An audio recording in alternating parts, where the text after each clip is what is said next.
ॐ मनुष्याणां सहस्रेषु कश्चित् यतति सिद्धये यततामपि सिद्धानां कश्चन मां वेत्ति तत्त्वतः।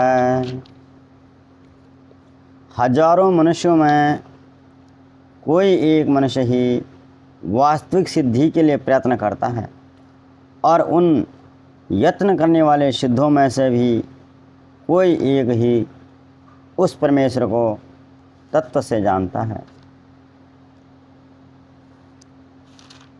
इसको सुनते हैं। हजारों मनुष्य भगवान में रुचि रखते हैं।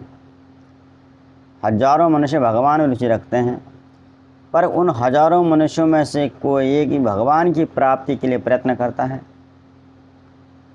तो मनुष्यपना क्या है?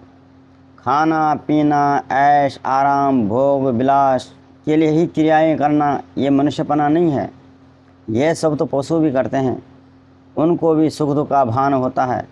वे भी आराम आनंद की चाह रखते हैं। उनके भी घर परिवार बाल बच्चे होते हैं।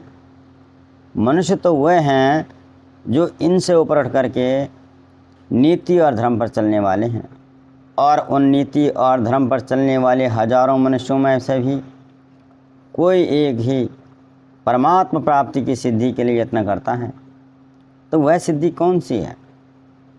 वह सिद्धि संसार के संयोग से नहीं, बल्कि संसार से संबंध विच्छेद, वो भी मन से संसार का राग आसक्ति मिटने पर ही मिलती है।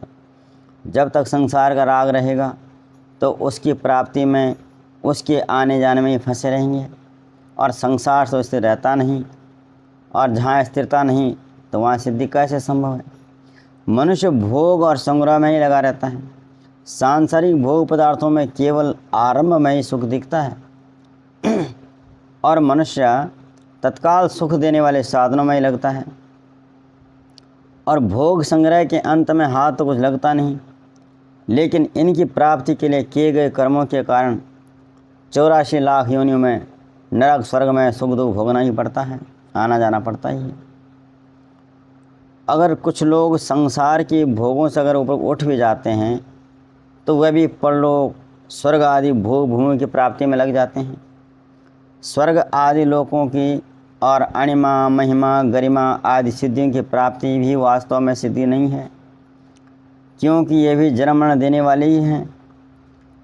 इसलिए वास्तविक सिद्धि तो परमात्मा प्राप्ति ही है।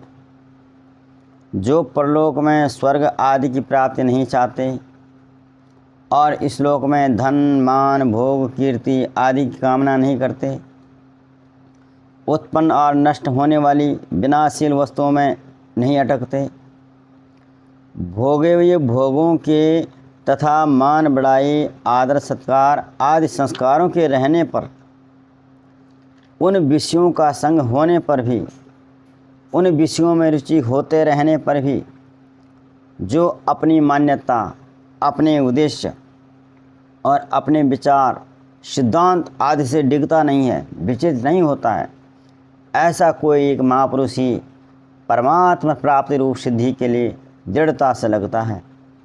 परमात्मा प्राप्ति कठिन नहीं है, बल्कि सच्ची लगन से तत्पूर्वक लगने वाले मनुष्य बहुत कम हैं। परमात्मा प्राप्ति कठिन नहीं है, लेकिन परमात्मा को प्राप्त करने वाले मनुष्य कम हैं, बहुत कम हैं। परमात्मा की तरफ लगना संयोगजन्य सुख की तरफ खिंचाव और परमात्मा तत्व की प्राप्ति फिर बाद में देख लेंगे, फिर कभी देख लें, ये भविष्य की आशा रखना ही खास कारण है परमात्मा की सिद्धि न होना। जितनी तत्परता हम संसार की प्राप्ति में रखते हैं, उतनी परमात्मा प्राप्ति में लगें तो परमात्मा प्राप्ति कौन सी दूर की बात है।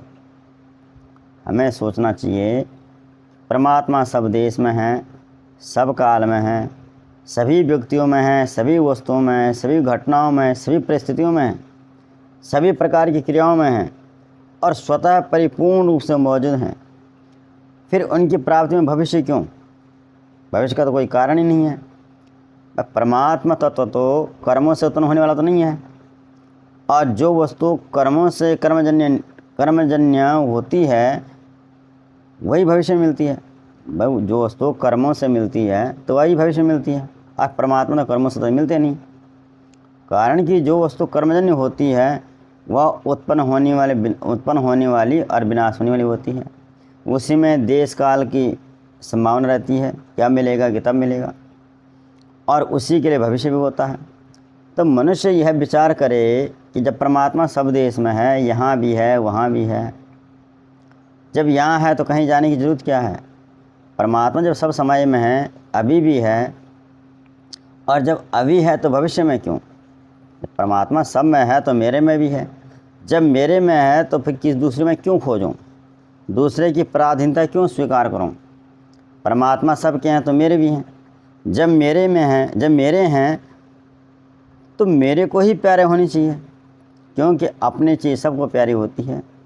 साथ ही साथ परमात्मा सब सर्वोत्कृष्ट हैं, उनसे बढ़कर कोई है भी नहीं। जब हम ऐसा विश्वास करेंगे, ऐसा दृढ़ विश्वास होगा, तो अपने आप ही परमात्मा की तरफ हमारा मन खींचेगा। इन सब बातों पर दृढ़ विश्वास हो जाए तो परमात्मा की आशा भविष्य का अवलंबन करने वाली नहीं है कि फिर देखेंगे, बल्कि परमात्मा को तत्काल प्राप्त करने की उत्कंठा हो जाती है। धन्यवाद सुनने के लिए।